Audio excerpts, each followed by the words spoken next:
reconocemos y declaramos, Señor, que solo tú puedes hacer, renovar, cambiar, restaurar, hacer todo lo que en nuestra capacidad no alcanzamos y nunca lo haremos.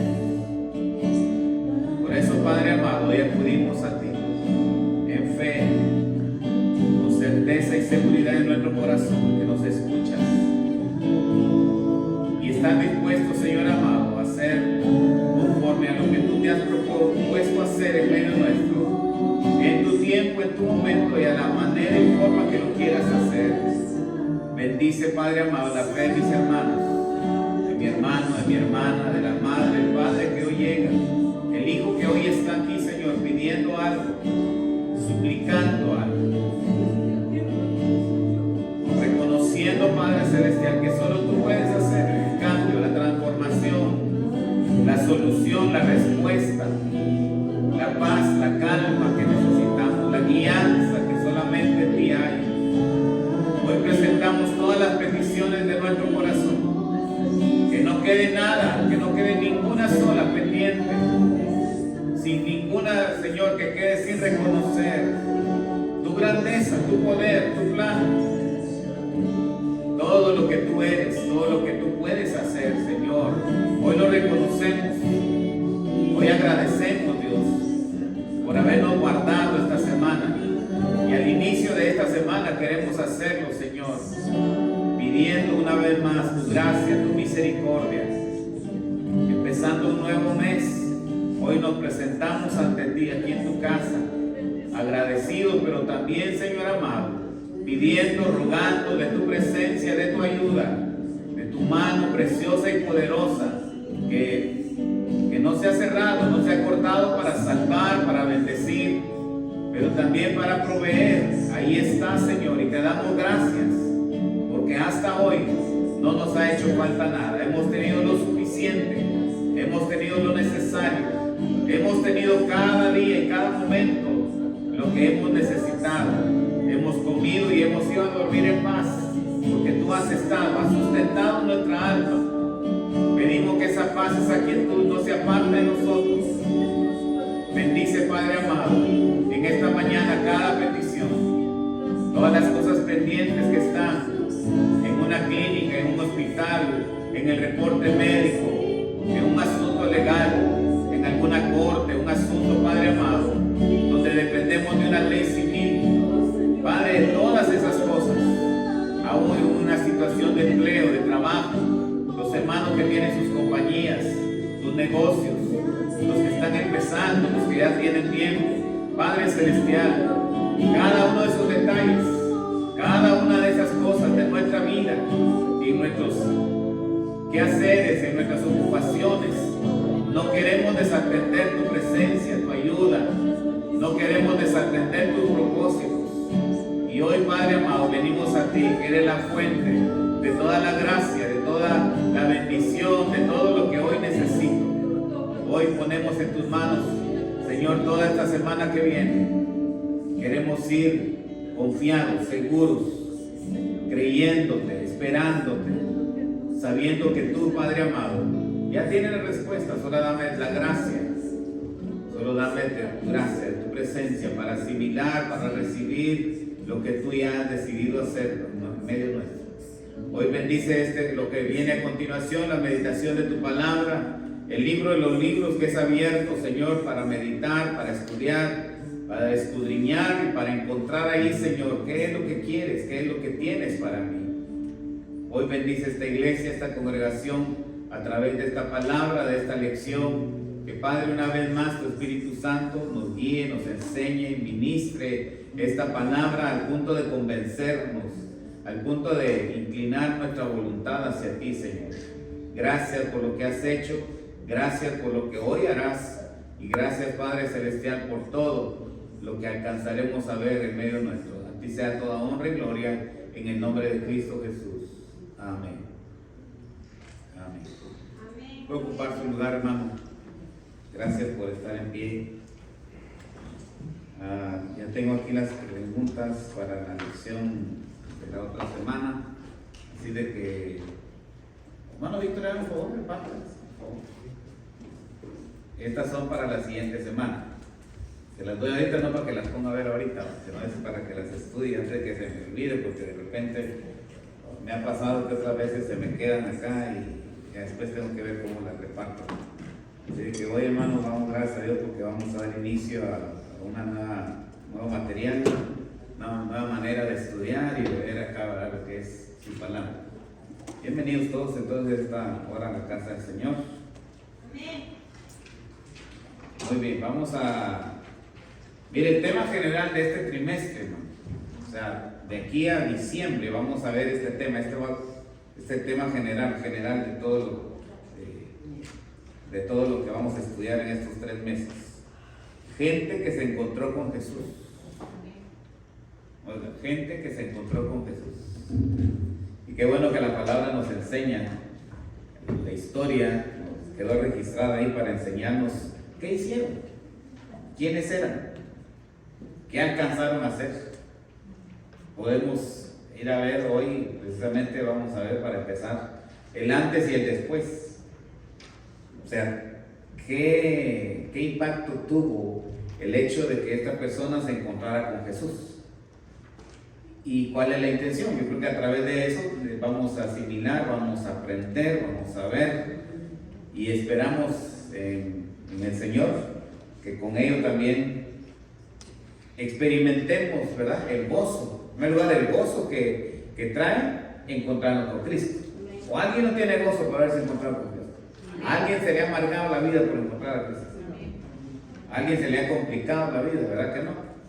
Entonces, hermanos, si en algún dado caso alguien se sintiera que no ha sido en verdad una experiencia muy buena o que todavía estamos en el proceso para llegar a un punto de decir, bueno, yo creo que fue lo mejor, no.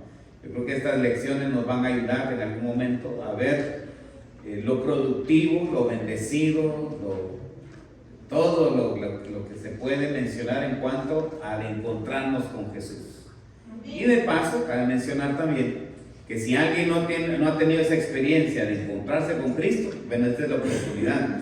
Viendo las experiencias de otros allá en el tiempo antiguo, como en el de hoy, en lo actual, entonces veremos pues, que Dios en verdad siempre trae algo bueno, siempre trae una bendición, siempre da algo diferente y totalmente podemos decir lo mejor de nuestra vida es cuando encontramos a Cristo. Amén. De esa manera la introducción dice acá nuestro libro, necesito leerlo para poder entrar todos al mismo tiempo y a la misma manera. Y bueno, no hay hermano Antonio, sé que los hermanos se quedan con nosotros. Gracias, hermano. Dice aquí la introducción: ¿ha tenido usted alguna vez el deseo de haber conocido a Jesús durante su ministerio terrenal? Cuando leemos los milagros, ¿verdad? Uno de ellos, nomás para poner un ejemplo, la alimentación de los 5,000. ¿Se ha trasladado usted en su mente a ese momento? ¿Acaso no se ha sentado usted ahí en el suelo, ahí en la grama, ahí debajo de un árbol, para sentirse parte de ese grupo, parte de ese conglomerado bastante bendecido, independientemente del alimento, aparte de haber saboreado esos peces o parte de esos peces que el Señor ha multiplicado por la oración, o saborear ese pan que también fue multiplicado por el Señor?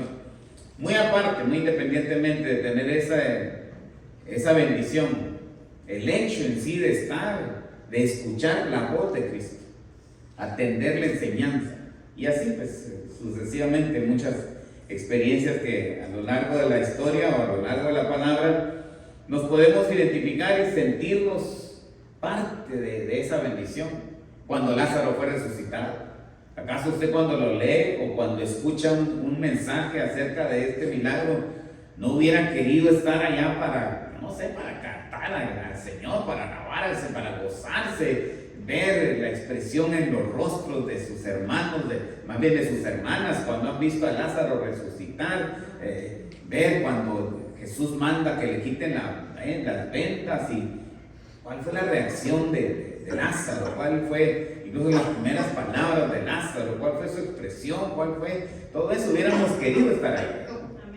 Pero igual, vuelvo a decir, eso a la larga queda hecho a un lado, porque en realidad el hecho real de todo eso fue la presencia de Cristo. La palabra de Cristo, el milagro, la persona que ejecutó aquel milagro, Cristo, ¿verdad? Entonces, con justa razón sale esta pregunta: ¿ha tenido usted alguna vez el deseo de haber conocido a Jesús durante su ministerio terrenal? Sigue con otra pregunta: ¿cuál habría sido su reacción frente al divino Salvador?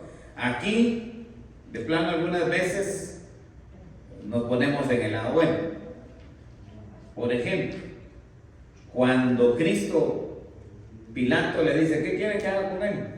Y dice que todo el pueblo: crucifícale, crucifícale. Ahí en eso regularmente pensamos: no, yo no hubiera sido de eso. No, qué gente tan mala, tan injusta, tan todo. Yo no. Pero en realidad, hermano, el corazón perverso, humano, malo delante de Dios, se identifica con esta gente. Pero bueno, como le digo, ese es solamente un ejemplo, ¿ves? De que algunas veces tomamos o queremos tomar parte en el lado bueno, ¿verdad? Cuando en realidad seríamos los mismos de los que estuvieran pidiendo que lo crucificaran. Pero bueno, volviendo a la pregunta, ¿qué cosa le habría preguntado? Esta pregunta es bastante importante, ¿verdad?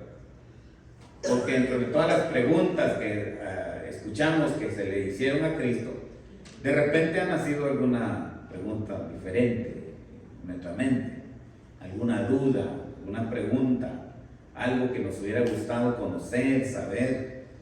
Muchos de ellos se atrevieron a preguntarle y muchos de ellos tuvieron la oportunidad de recibir una muy buena respuesta. A otros los dejó en incógnita, ¿verdad? Pero igual, dice la pregunta: ¿qué cosa le habría preguntado?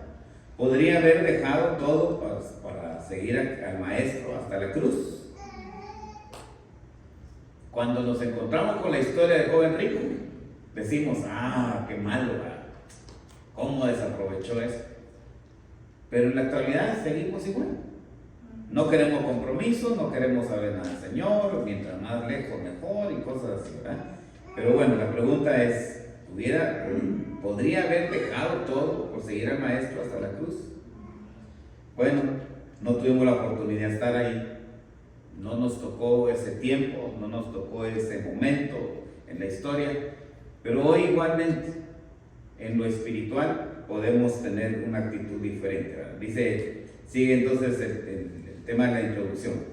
De la serie de los estudios de este trimestre, usted verá cómo fue la reacción de los varios personajes cuando tuvieron la oportunidad de encontrarse con Jesucristo. No todos respondieron en forma positiva a su mensaje y a su persona, pero aquellos que le conocieron mejor tenían la voluntad para dedicar su vida para seguir al Maestro y servir en su reino. Vemos ahí pues las diferencias, ¿verdad? Y entonces sigue diciendo los hermanos que han preparado este material: para examinar de cerca las vidas y las las circunstancias de las gentes descritas en el Evangelio, podemos visualizar lo que hubiera sido de nosotros. Además, es algo importante saber que Él todavía está presente con nosotros como el Cristo victorioso. Amén. Su poder para salvar, para sanar y restituir es tan grande hoy como lo fue siglos atrás. La fe acepta su victoria y afirma que Él vive para nosotros hoy.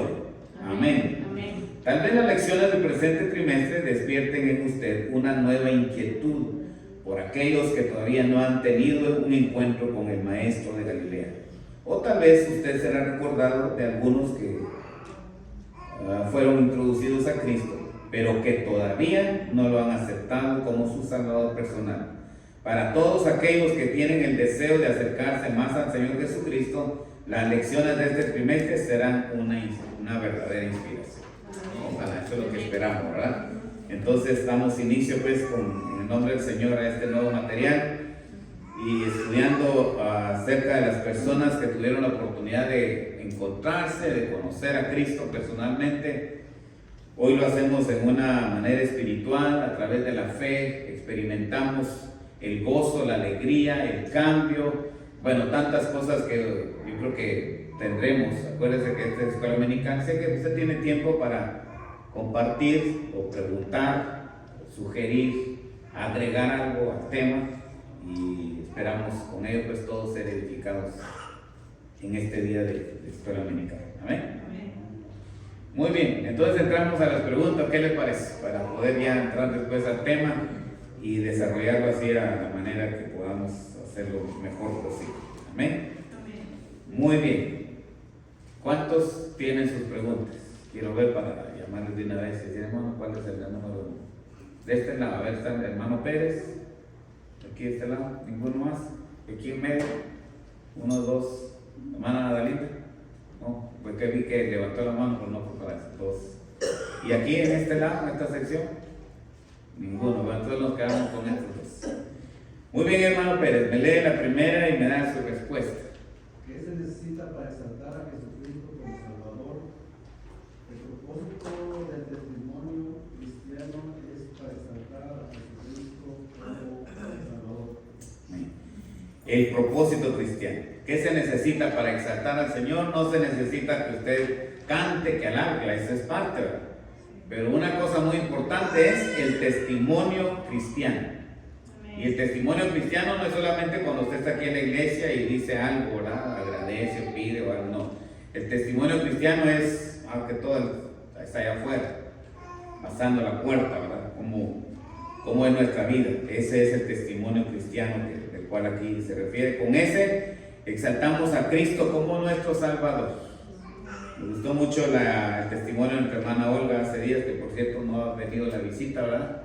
Pero igual que ella, a algunos nos ha pasado que de repente andamos en la calle, en la tienda, en algún lugar, y nos hacen la pregunta, o de repente alguien una vez nos lanzan el mensaje, hermano, Dios le bendiga.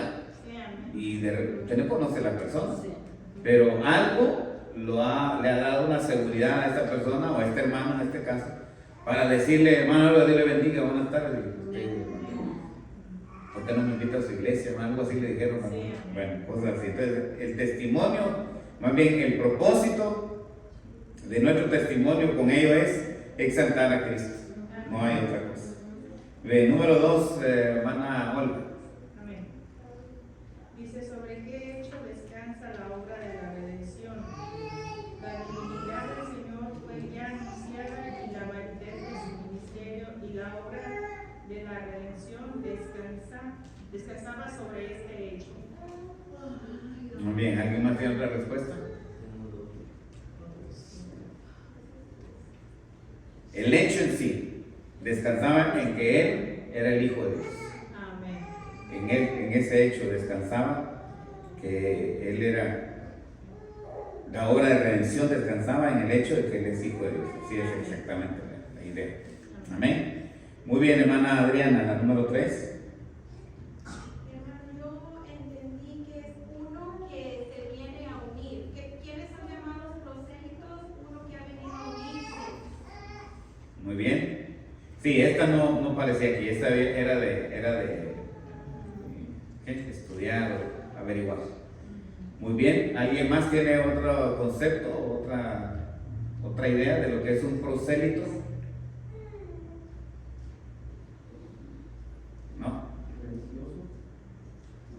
Un prosélito era aquel que venía precisamente, como dice la hermana, alguien que no era precisamente judío, pero sí se venía a unir y creer y en algún momento pues practicar todo lo que era la ley, ¿verdad? Un prosélito era alguien ajeno al pueblo, pero venía a ser parte a través de la fe y de la práctica. Ahí sí que volviendo al tema acerca de su testimonio, agregarse a lo que era la religión judía en el momento.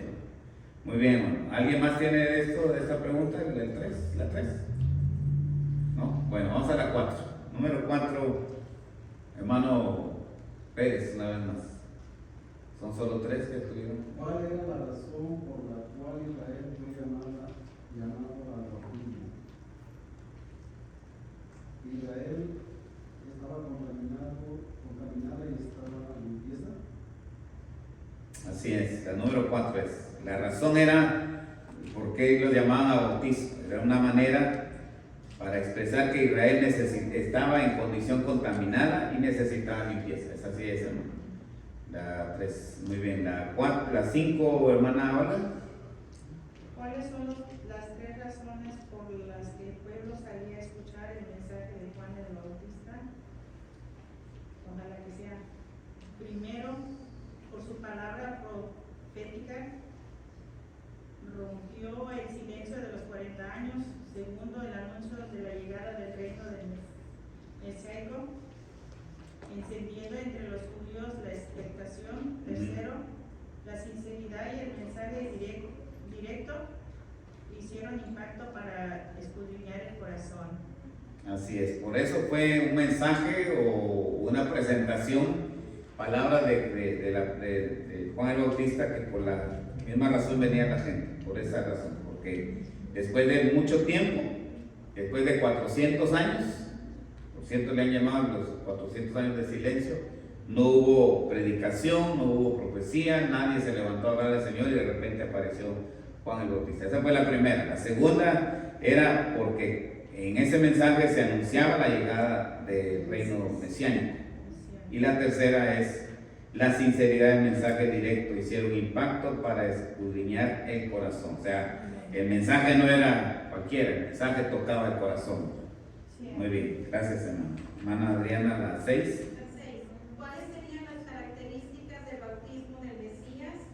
El bautismo del Mesías sería interno, cambiando a la persona de adentro para afuera, y el bautismo de Jesús lograría la pureza del corazón y vida, librando a sus seguidores de la culpabilidad y poder del pecado para traerlos a una comunión con Dios. Así es, esa era la diferencia del bautismo de Juan el Bautista, ¿verdad? Porque aparte de ser impactado por la pregunta anterior, él al mismo tiempo estaba diciendo que esto solamente sería el principio, porque detrás de él vendría alguien que en su bautismo iba a ser totalmente diferente, iba a empezar en el corazón y eso iba a traer al final pues una vida diferente y dar también poder sobre el pecado. Muy bien, hermana, gracias por su respuesta. Hermano Pérez, la 7. Si Jesús no pecó, entonces, ¿qué significó su bautismo? Para el bautismo era primero el cumplimiento de toda justicia, en segundo lugar un acto de justificación en él, cual fue contado por los pecadores. En tercer lugar, el acto de dedicación a su ministerio. Así es. Puede surgir y ha surgido, ¿verdad? La pregunta, bueno, si el mensaje de Juan el Bautista fue un llamado al arrepentimiento, porque había pecado en el hombre, en el corazón, entonces era necesariamente la confesión de pecados y el arrepentimiento a la vez para ir al bautismo. Entonces, siendo así, surge la pregunta, bueno, entonces, ¿para qué se bautizó Jesús? Y ahí se aparecen más bien, ahí aparecen por lo menos 3 razones. Número 1, era el cumplimiento de toda justicia. Cristo vino a cumplir, aparte de todo lo que es la ley, dentro de lo que es la ley y los demás requerimientos de Dios hacia el hombre, era precisamente la justicia, que se hiciera justicia. Y entonces ahí en el bautismo de Cristo aparece el cumplimiento de la justicia. Número 2, un acto de identificación en el cual Él fue contado con los pecadores. Entonces Él tenía que identificarse con nosotros, ¿verdad? Hecho hombre, tuvo que identificarse también en este aspecto de bautismo. Y tercero, un acto de dedicación a su ministerio. De aquí en adelante, Él sale, después de que sale del agua, lo vamos a ver en el desarrollo de la clase, dice que desciende el Espíritu Santo en forma de paloma y después de eso fue como una señal de aprobación, de aceptación y al mismo tiempo de inicio de su ministerio público. Ya a partir de ahí, usted lo ve predicar, anunciar, reprender y para sanar y bueno, haciendo así todo lo que es el ministerio de Cristo. Entonces, ¿qué tuvo que hacer primero? Bautizarse para cumplir con esos 3 puntos que acabamos de mencionar. Muy bien, número 8, hermana Olga. Ay, mi hermano no la tiene. ¿No la tiene, hermana Adriana? Hermano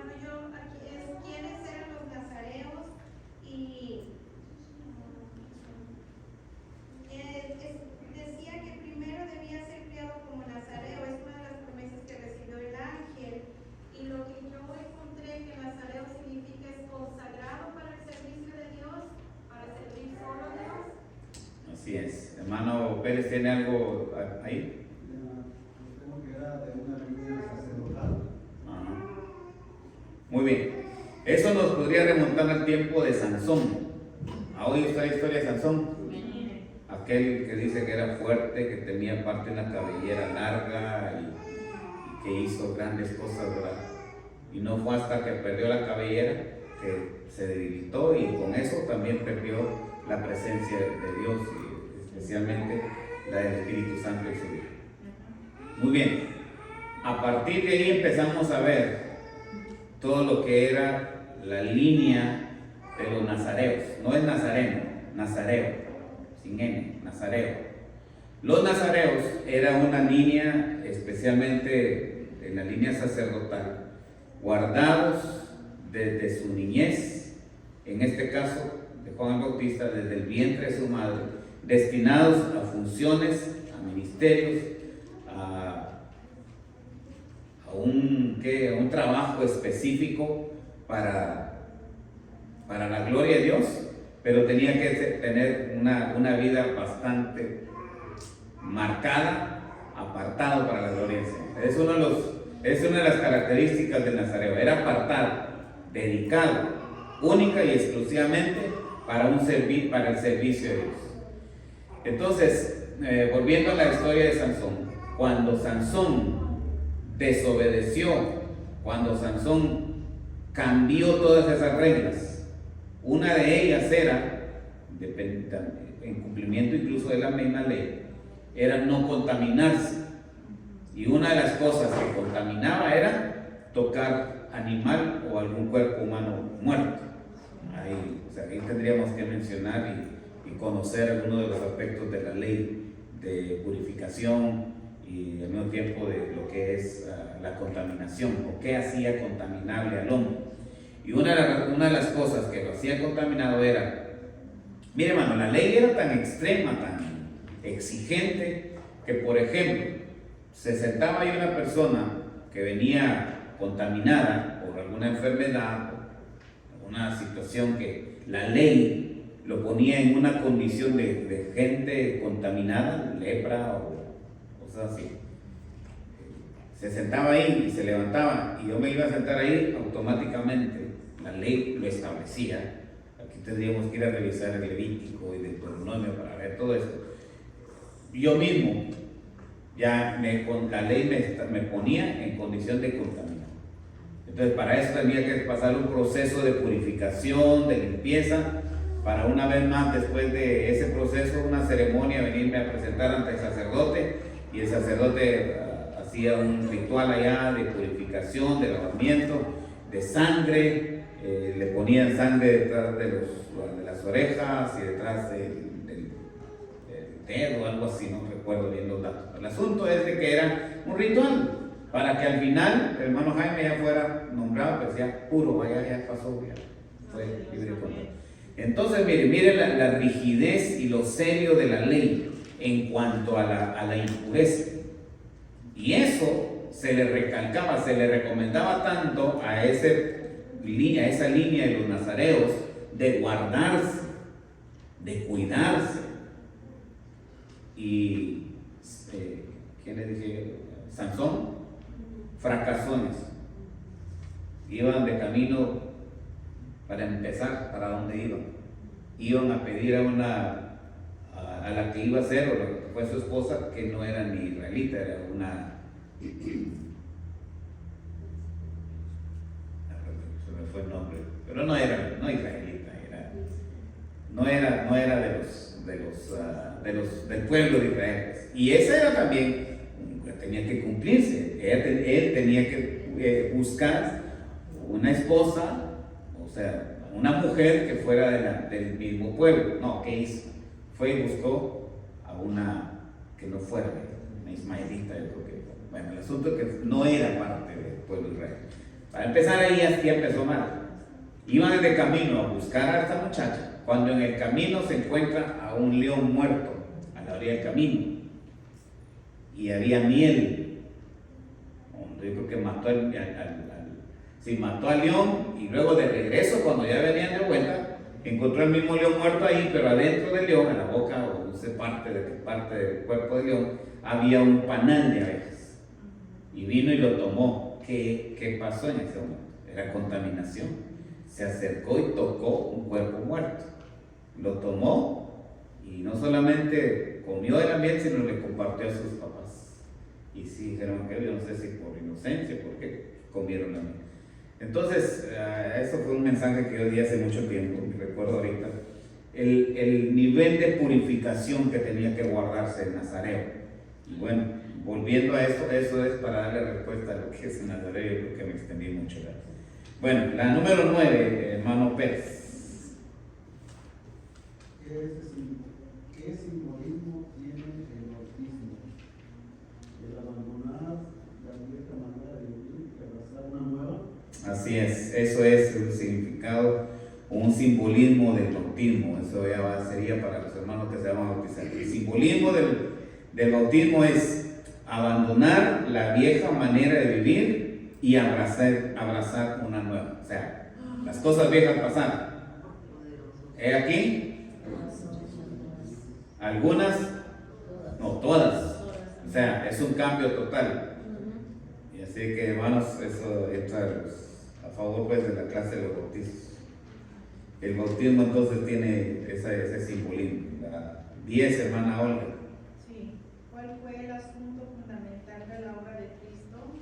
Él se dedicó al asunto fundamental de su obra, es decir, su identificación con los hombres aún hasta la muerte. Amén. Entonces esa es la parte también incluso de las razones por las que Cristo se bautizó, ¿verdad?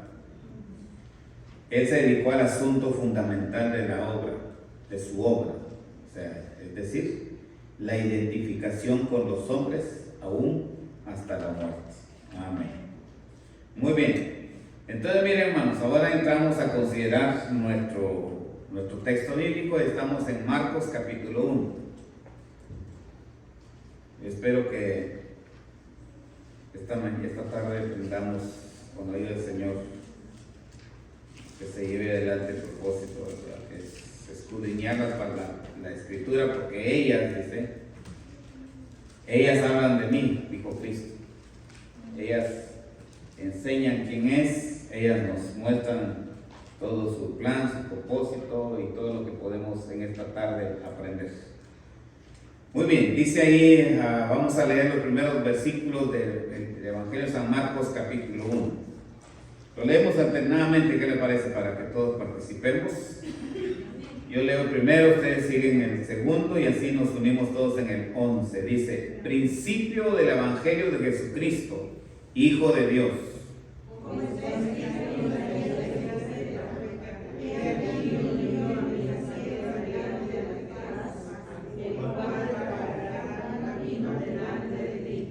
Voz del que clama en el desierto, preparad el camino del Señor, enderezad sus sendas.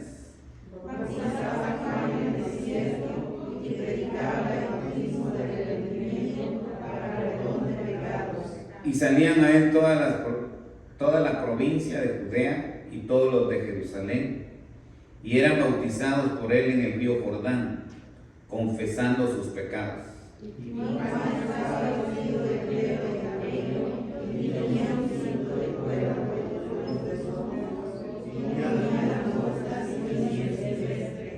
Y predicaba diciendo, viene tras mí el que es más poderoso que yo, a quien no soy digno de desatar con corvado la correa de su calzado.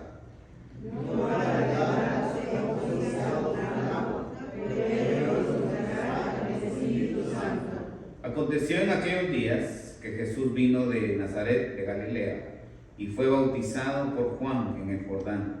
Y luego, cuando subía del agua, vio abrirse los cielos y el Espíritu como paloma descendía sobre él.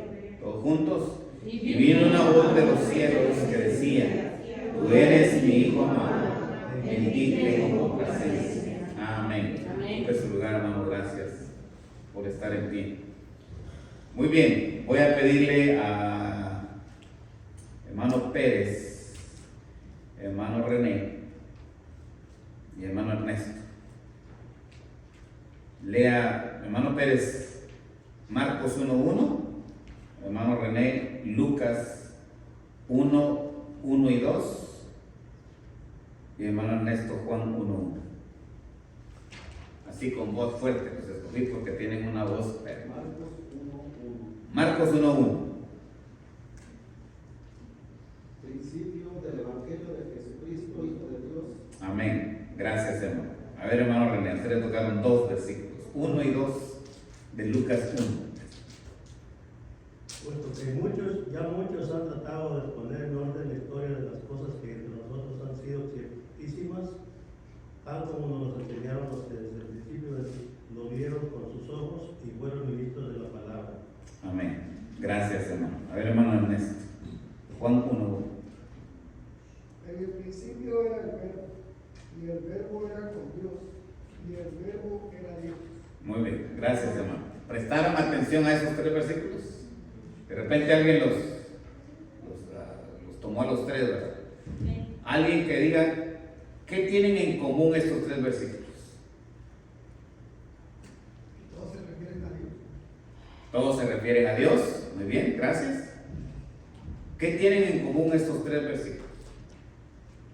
¿Qué habla Dios a través de sus profetas? Que habla Dios a través de sus profetas. ¿Algo más? Hermano Paco está así, pregúntenme, a ver, hermano Paco. ¿Qué tienen en común estos 3 versículos? Que los 3 versículos posicionan a Jesucristo en una primera posición. Muy bien, los 3 versículos ponen a Cristo en un primer plano, una primera posición. ¿Alguien más? Los 3 hablan de un principio. Exactamente. Los 3 mencionan la palabra principio. Y qué bueno, no me van a decir, es que porque es pastor. No, es que usted, por eso lo mencioné así, pero para que ustedes lo leyeran, lo vieran y tuvieran acceso ahí directamente a su Biblia. Los 3 versículos mencionan la palabra principio. Aparte de eso, ¿qué otra cosa tienen en común esto? Ahora no solo el versículo, los 3 libros.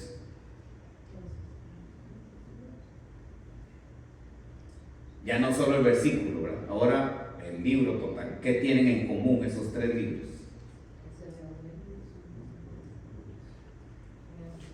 El Evangelio de Jesucristo. Hablan del Evangelio. Son llamados, son conocidos como el Evangelio de Mateo, el Evangelio de Marcos, el Evangelio de Lucas y el Evangelio de Juan. Entonces, esos 4 son llamados los libros del Evangelio. Amén. O sea, esos 3 versículos, incluyendo Mateo, claro, nos hablan del principio. Hay 2 cosas aquí muy importantes: principio y el Evangelio. Y así es como empieza nuestro texto de esta tarde. El principio del Evangelio de Jesucristo. Y miren, hermanos, después decía una de nuestras preguntas o un comentario ahí dentro de la clase, después de 400 años de silencio, o sea, no hubo quién, no hubo cómo, no hubo, yo no sé cómo es que en 400 años no hubo mensaje nuevo, no hubo revelación nueva, no hubo un predicador, no hubo alguien que se levantara a anunciar por 400 años de silencio. Incluyendo esto, debemos de tener claro que esto incluye un tiempo de esclavitud. O sea, en esos 400 años, como esclavos, y algunos todavía inclusive ya en el pueblo de Israel, no hubo quién, no hubo un mensaje nuevo. Después de eso aparece Juan el Bautista. Eso es muy importante, que después de ese entonces hay un principio. Ahora aquí empieza. Estos 400 años, después de Malaquías se escribe en el año, dentro del año 390 y tanto, 400 algo antes de Cristo. Entonces eso, después aparece Juan el Bautista. Después de 400 años aparece Juan el Bautista, y los que empiezan a escribir, en este caso acerca del ministerio de Juan, pues el ministerio, porque vamos a ver allá que aun cuando eso empezó acá 400 años después, antes, o sea 400 más más de, yo creo, 700 años antes de eso, fue anunciado que Juan iba a venir. Pero bueno, ahorita vamos a ir, ojalá que nos dé tiempo de entender un poquito más esto. Muy bien, aparece Juan, el Bautista, y empiezan a escribir cada uno de los 4 evangelios, ya mencionados. Pero en específico, estos 3, Marcos, Lucas y Juan, hablan específicamente como el principio de algo. Eso nos remonta al tiempo de Génesis. Y me gustó mucho este comentario, me dice lo leo. Así como en el Antiguo Testamento comienza con la creación del hombre a la imagen de Dios, eso lo entendemos allá en Génesis. Esta etapa, o sea, esto que estamos empezando como principio, esta etapa comienza con Dios en la imagen del hombre. Y aquel verbo fue hecho carne. El hombre creado a la imagen de Dios sería derrotado por Satanás en un bello jardín. Pero el Dios en forma humana derrotaría completamente a Satanás en un desierto estéril y abandonado. Anterior a esta etapa, las ovejas morirían por un pastor, pero ahora el pastor moriría por las ovejas. Podríamos seguir con esta manera de ilustrar o de plasmar lo que es el principio de lo que es el Evangelio. Pero yo quiero hablar así brevemente lo que es en sí la encomienda que se le da precisamente a lo que es en sí el Evangelio para el hombre. O sea, no solamente el mensaje, sino no solamente la exposición de este mensaje, sino la experiencia. Porque Juan el Bautista no apareció así sin saber nada.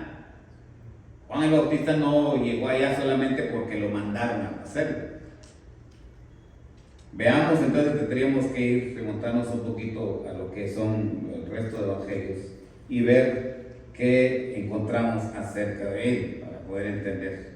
Como le digo, este hermano, este profeta no apareció así de la nada. Lucas capítulo 1 se empieza a hablar. Y Isaías también lo hablaba. Isaías, como decía hace un momento, hacía 700 años atrás ya lo había anunciado. Pero bueno, yo quiero así ir a lo que en su momento se le dijo al papá de Juan el Bautista. Eso aparece en el Evangelio de San Lucas, capítulo 1, el que ya leyeron los hermanos y que dice que también es el principio de las cosas. Versículo 13 de ahí de capítulo 1 de San Lucas, dice: pero el ángel le dijo a Zacarías, que es el papá de Juan el Bautista: no temas, porque tu oración ha sido oída, y tu mujer Elizabeth te dará a luz un hijo, y llamarás su nombre Juan. Mira, aquí empieza, aparte de la profecía dada en Isaías, aquí empieza ya a formarse lo que será la vida, el ministerio, la función, las palabras en sí de Juan el Bautista. Dice: y llamarás su nombre Juan, y tendrás gozo y alegría, y muchos se regocijarán de su nacimiento. Aparte de porque ya era viejito, sino porque en realidad lo que le venía por ser parte, en este caso papá de Juan el Bautista, eso lo llenaría de gozo y alegría, porque será grande. Mire aquí cómo empieza aquí a formar lo que va a ser el carácter de Juan el Bautista. Porque será grande delante de Dios, no beberá vino ni sidra, y será lleno del Espíritu Santo aún desde el vientre de su madre. Miren, hermano, aquí lo que el ángel está presentando acerca de la persona de Juan Bautista. No le dijo que iba a ser grande por riquezas o por cualquier otra cosa, sino, ve aquí el enfoque: estará lleno del Espíritu Santo, aún desde el vientre de su madre. Versículo 16. Aquí vemos ahora lo que va a ser su ministerio. Y hará que muchos de los hijos de Israel se conviertan al Señor Dios de ellos. Solamente con eso, hermano. Mire, dice, vuelvo a repetir: hará que muchos de los hijos de Israel se conviertan al Señor Dios de ellos. Pensemos un momento y reflexionemos cómo iba a ser posible esto, o cómo es posible esto. Porque en el tiempo de allá, como en el tiempo de hoy, ir a convencer a la gente es una cosa que solamente Dios. Pero aquí le están diciendo, mira, gózate, alégrate, porque este muchacho hará. No va a ser enviado para ver si puede.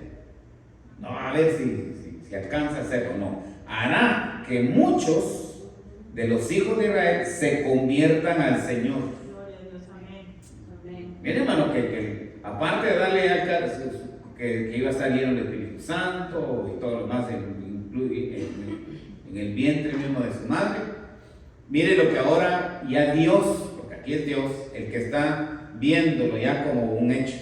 Este hermano, este muchacho, este profeta, este hombre, aparte de que va a estar lleno del Espíritu Santo, una de las manifestaciones de que esto, una de las pruebas de que esto va a ser real, es que este va a alcanzar algo que en 400 años no se ha visto. Algo, un ministerio que en 400 años ha estado en silencio, nadie lo ha procurado, nadie se ha levantado, nadie ha tenido iniciativa, nadie ha buscado a Dios para ver qué se puede hacer, qué remedio hay, porque ya no hay mensaje, ya no hay quien busque a Dios, no hay nada. Entonces, ahora es Dios el que toma la iniciativa. Ese es el principio. Dios empieza así, con algo nuevo.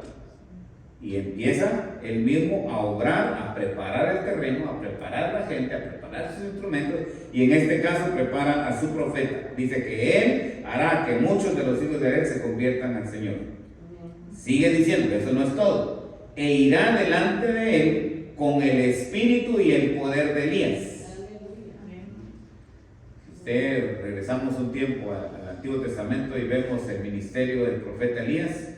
Hermano, fue un profeta, pero usado por el Señor. Él, no como cualquiera. Elías es, dentro de los profetas, uno de los profetas, le han llamado el profeta de fuego, porque él oró y hizo descender fuego del cielo. Amén. Oró y se calmó y también hizo llover. Es más, hizo también en su momento que dejara de llover. A nadie, no lo podemos comparar. Por esa razón, aquí ahora aparece, y él irá delante de él con espíritu y el poder de Elías, para hacer volver los corazones de los padres a los hijos y de los rebeldes a la prudencia de los justos.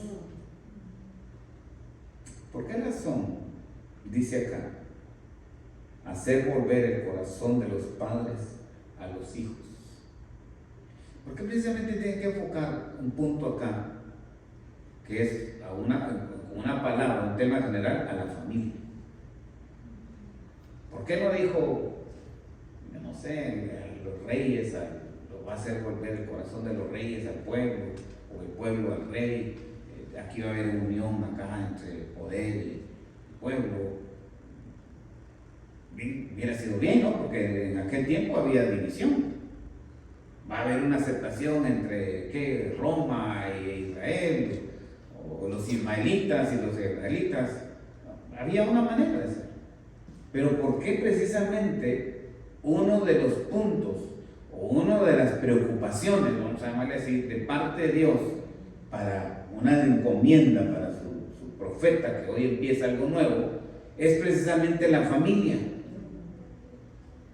Va a hacer volver el corazón de los padres hacia los hijos. O sea, eso significa que no había unidad, no había armonía, no había la fuerza, no había la identidad en sí de lo que es una familia. Veamos entonces, hermanos, cómo Dios prepara este ambiente como parte de lo que acabamos de leer, como en el principio. Porque allá, en el principio, en el Génesis, también empieza en la familia, en el círculo de la familia. Los bendijo y les dijo, multiplíquense. Eso les dijo a Adán y Eva.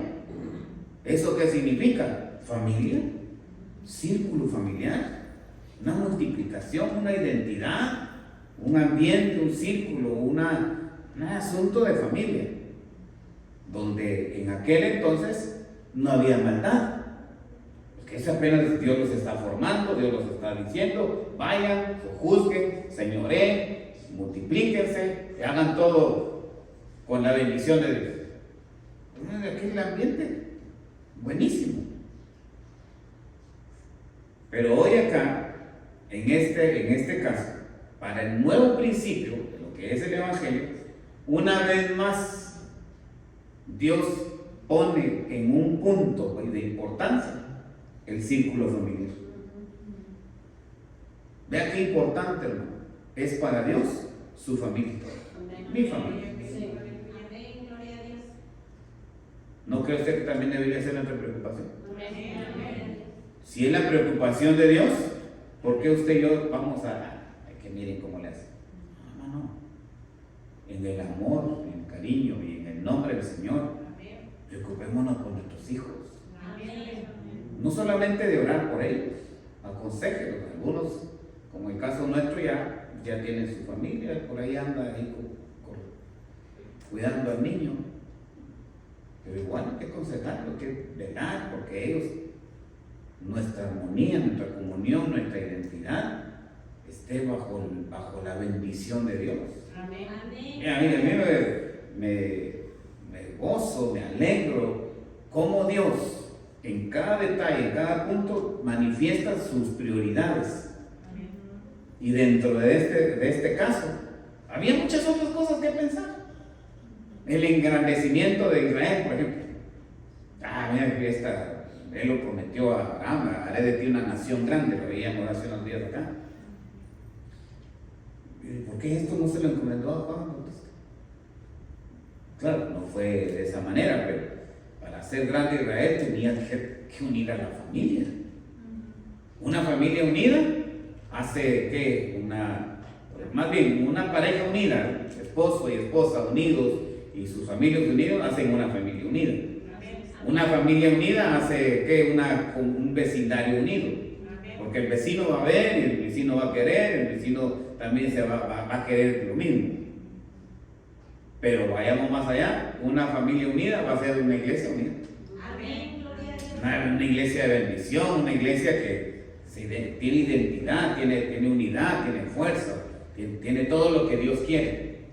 Que el corazón de los padres se identifique, esté unido con lo de los hijos.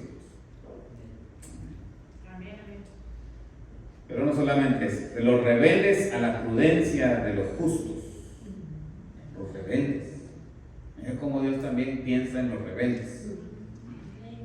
Los rebeldes, hermano, en la forma que lo queramos ver, los rebeldes son un problema, ¿verdad? ¿Por qué? Porque precisamente son eso, pero ¿qué significa ser rebelde? Ir en contra, dar problemas, no dejar avanzar, ser una piedra de tropiezo, todo lo que significa ser rebelde. Mire el punto aquí de Dios, mire el interés de Dios, hacer que los rebeldes se vuelvan a la prudencia de los justos. ¿Y cuál es el propósito de todo esto, de todo ese enfoque, de toda esta prioridad? Dice, para preparar al Señor un pueblo, cualquier pueblo.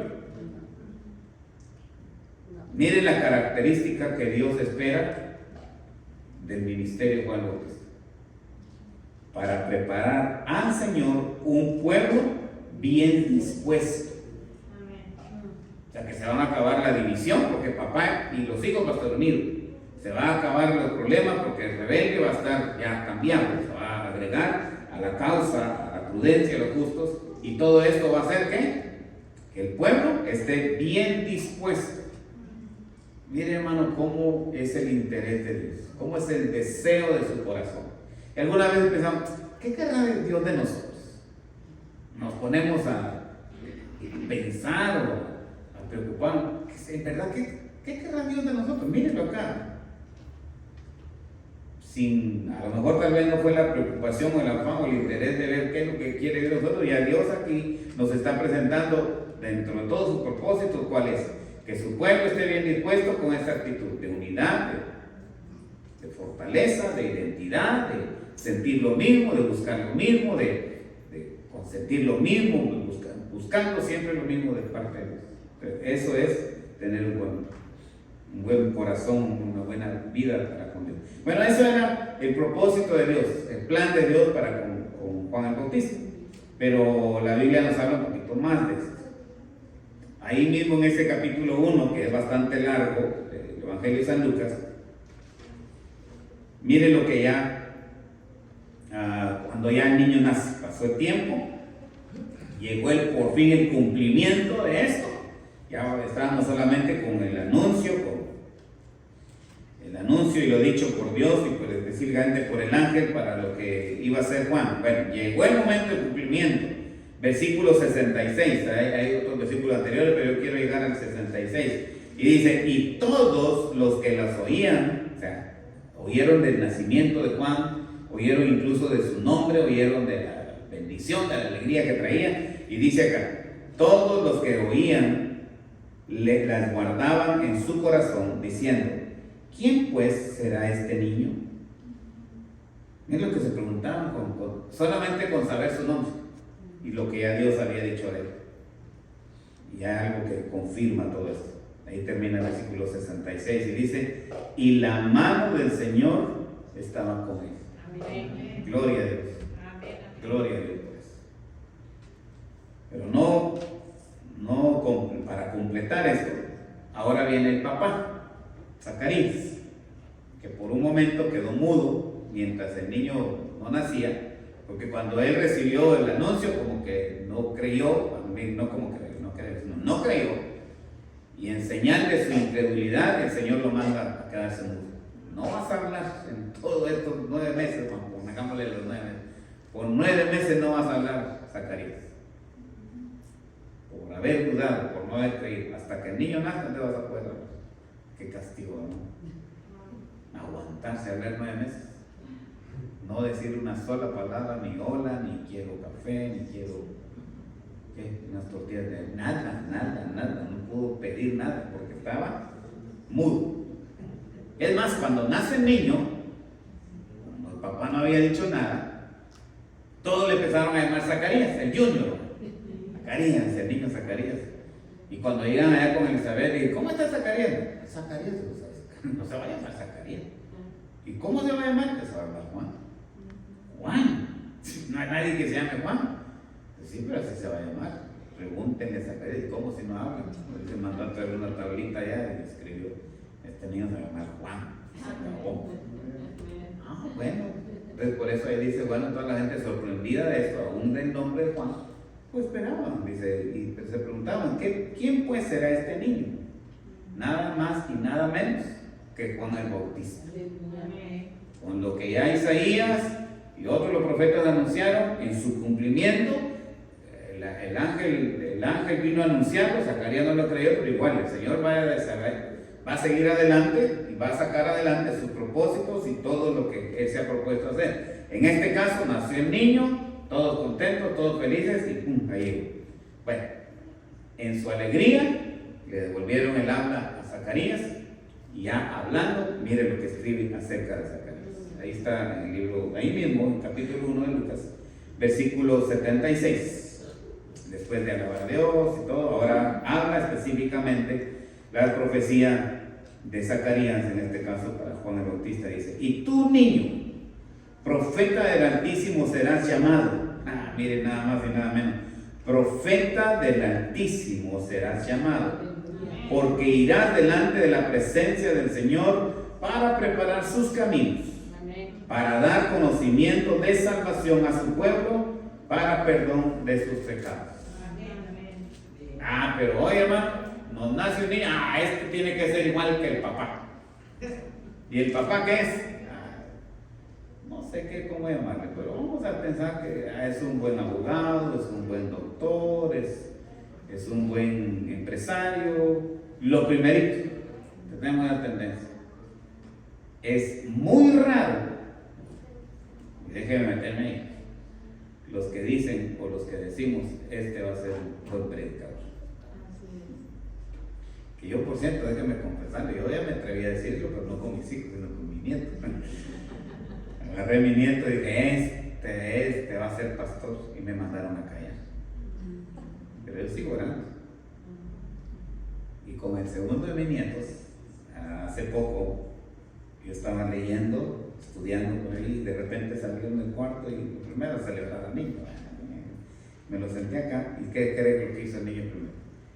Vio acá y extendió su manita, y ahí se ve, y le tomé la foto.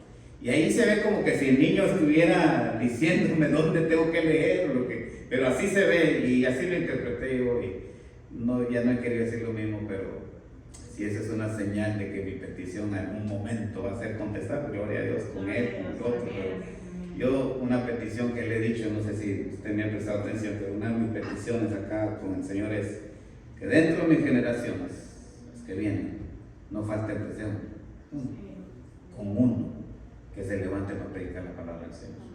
Que yo, va a llegar el momento que esta voz se va a callar, así que tengan paciencia.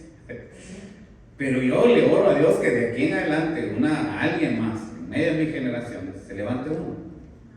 Se levanta uno, dos, pues gloria a Dios, pero con uno, que no falte uno en la familia, que se levante para predicar la palabra del Señor. Ese era el sentir de aquí de Zacarías. Tú, niño, está hablando de su hijo.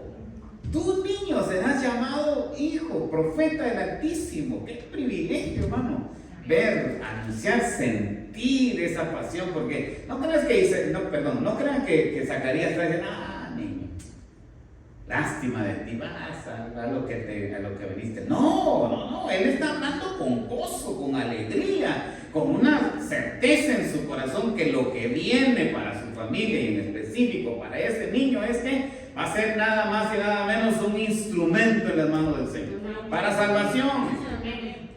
Para salvación. De que ese sea, hermano, en verdad, el deseo de nuestro corazón para nuestra familia. Gracias, hermana, por el amén. Que ese sea el sentir, hermanos. Que esa sea una de nuestras preocupaciones. Si no es predicador, si no es pastor, por lo menos que sea una persona, ya sea niño o niña, pero que sea alguien con convicciones firmes, fuertes, sólidas en su vida, en su corazón, que marquen una diferencia en medio de generación que está negando a Dios, que se está olvidando de Dios, que está dejando a Dios, si es en algún caso de último. No, que haya generaciones, hermanos, de niños, de adolescentes que le crean a Dios, que amen a Dios, que le sirvan a Dios en su momento. Porque, hermano, eso es lo que encontramos acá. Gente que conoció a Cristo gracias al ministerio de otro. En este caso de Juan el Bautista.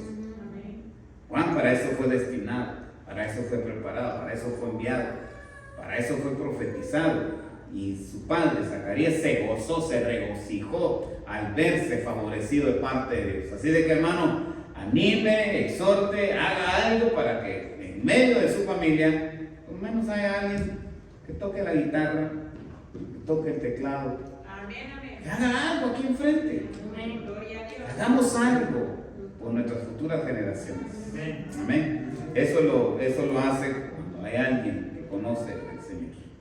Amén. Muy bien, ya para terminar, el tiempo se nos está yendo.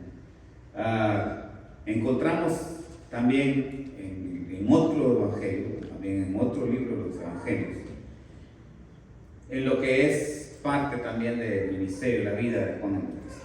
Y lo escribe el apóstol Juan. Aquí son dos Juanes. Juan el Bautista, que es el que es el centro de hoy de nuestra lección, y el apóstol Juan. El apóstol Juan es el que escribe hoy acá. Y dice ahí en el Evangelio de Juan, capítulo 1, versículo 19 en adelante, dice: este es el testimonio de Juan. Cuando los judíos enviaron de Jerusalén sacerdotes y levitas para que le preguntasen, ¿tú quién eres? Dice la gente, había sido anunciado, había sido celebrado. Su padre había incluso dado una profecía para él, y todavía los estudiosos de la ley, los conocedores de la palabra, los que para aquel entonces tendrían que tener el control de todas las cosas y anunciarlo y celebrarlo juntamente cuando esta palabra se cumplía, hoy llegan y le preguntan: ¿tú quién eres? Confesó y no negó, sino confesó: yo no soy el Cristo. Y le preguntaron: ¿qué pues? ¿Eres tú Elías? Dijo: no soy. ¿Eres tú el profeta? Y respondió: no.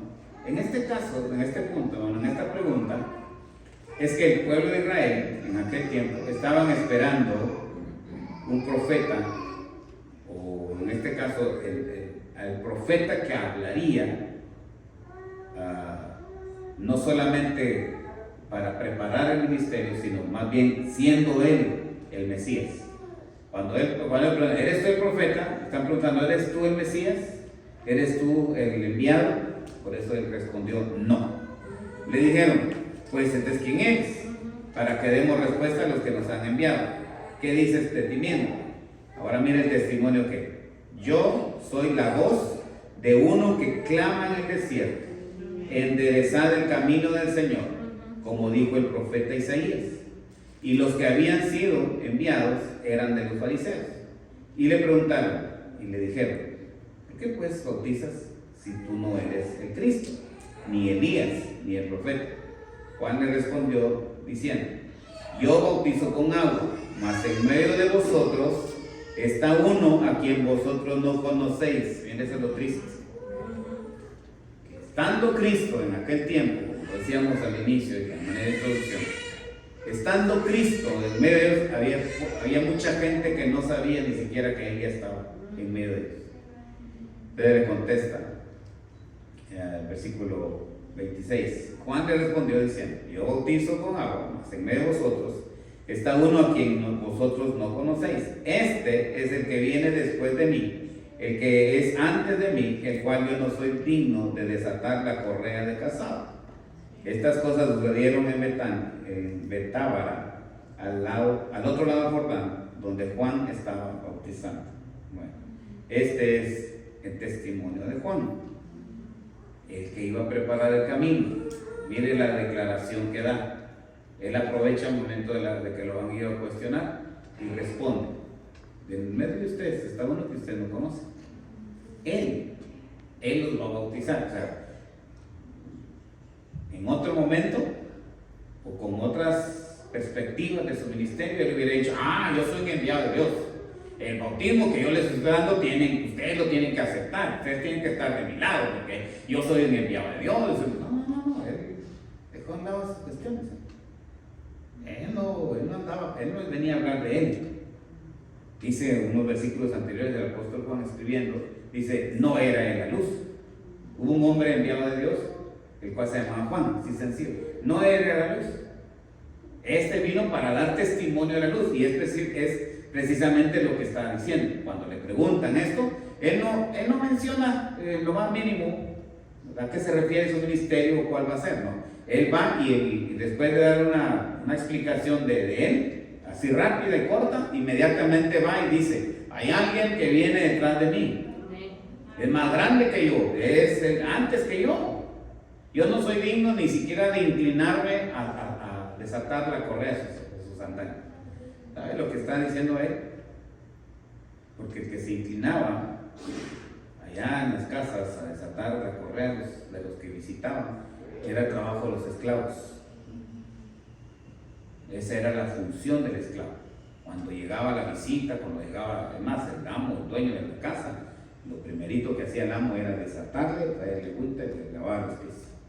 Esa era la función, el trabajo, la atención de un esclavo. Mire lo que está expresando aquí el apóstol, Juan el Bautista. Yo no soy digno ni siquiera de hacer una función de esclavo. Todavía soy menos que un esclavo. No hay explicación, porque ni yo soy digno de hacer el trabajo de esclavo. Mira hasta dónde está bajando el testimonio, el sentir de Juan el Bautista. Yo no soy digno ni siquiera de hacer un trabajo de esclavo, pero Él viene y los va a bautizar con fuego, el Espíritu Santo.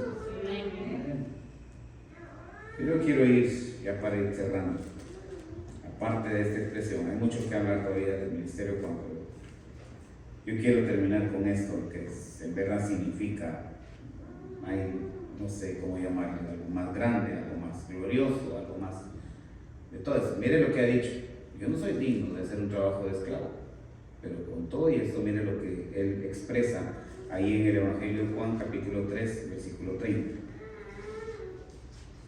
Es necesario que Él crezca, hablando de Cristo, que Él se exalte, que Él tome el señorío, que Él tome el control, que Él sea el Dios. Es necesario que Él crezca, pero que yo mengue. Mire la expresión del apóstol, de Juan el Bautista. Es necesario que yo sea, si él ha dicho que ni siquiera llega a un nivel de esclavo, con esto está diciendo que yo mengue, o sea, que yo desaparezca, que yo me humille, que yo sea hasta borrado, si ustedes quieren. Que yo mengue, pero que él crezca. Eso es en sí, hermano. Eso más bien debe ser el sentir de todo aquel que se encuentra con Cristo. Por más anunciado, por más preparado, por más profetizado, por más todo lo que usted quiera que llegó a ser anunciado o conocido el mismo Juan el Bautista, miren su experiencia. Él pudo, en su humanidad, en su desventaja de estar dentro de los hombres y de alguna forma ser contagiado por el orgullo, por la vanidad, por la altanería, por todas aquellas cosas. Al contrario de todo eso, Juan Bautista dice, es necesario que yo mengue para que él crezca. ¿Alguien hoy acá podría hacer uso de esas palabras? Dejando a un lado lo que somos, lo que tenemos y reconociendo la grandeza de Dios. Reconociendo la oportunidad que Él nos da de conocerle. Tenemos el acceso a su gracia, a su misericordia, a su salvación, a su perdón, a todo lo que Él es.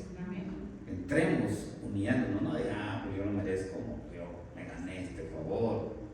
En algún momento pues, yo me lo gané. No hay lo más mínimo, un favor, un acto, un detalle, un aspecto, una meta, algo que usted diga, es que eso le ayuda. No.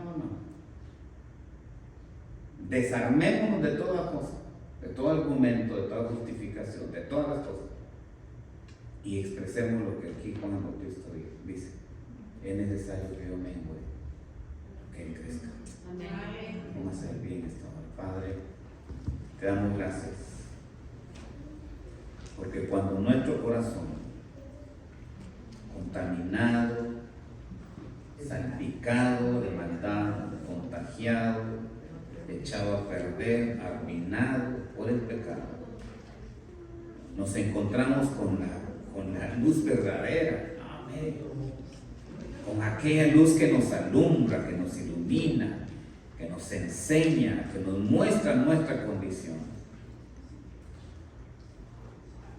Nos llamas a una reconciliación, nos llamas a una relación, a una salvación, estableces una identidad de Salvador y Salvador, de Padre e Hijo,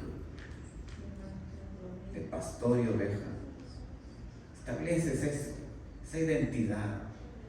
Y Padre, no hay palabras, además no hay, imaginarnos una actitud que en verdad sea la más correcta o la que convenza más tu corazón.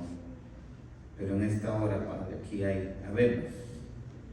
habemos corazones entendiendo, Padre amado, el privilegio alto, grande, especial que nos das. Hoy queremos hacer nuestras las palabras de este hombre, que lleno de tu gracia, lleno de tu sabiduría, es más, lleno de tu Espíritu Santo, aún desde el vientre de su madre, entendió la necesidad de humillarse delante de ti. Es necesario que yo mengue. Aquí hay hombres y mujeres, madres, padres, hijos, familias, que necesitamos tomar esa actitud. Es necesario que yo mengue. No es nada fácil, no es nada sencillo, pero es el consejo de tu Espíritu Santo para poder ser aceptos delante de ti. Es necesario que cada día aprendamos a menguar, a humillarnos, a vivir de acuerdo a la luz que hemos recibido. Ayúdanos, Padre amado. Muchas veces nos equivocamos, torcemos, nos confundimos, o echamos a perder, en el peor de los casos, ese esfuerzo, ese camino corrido. Pero Padre, que tu misericordia y tu gracia nos alcance, nos restaures, nos ayudes, y como cantamos hoy, derrama hoy tu gracia, envía hoy tu Espíritu, haz algo para que nuestra vida sea reconciliada, restaurada, levantada, unida a ti. Gracias por esta palabra. Bendecimos tu nombre, pedimos tu ayuda, tu bendición al salir de este lugar. Y Padre Celestial, tu palabra siempre ocupa un lugar especial en nuestra vida. Te agradecemos todo en el nombre de Cristo Jesús. Amén. Amén. Dios me los bendiga.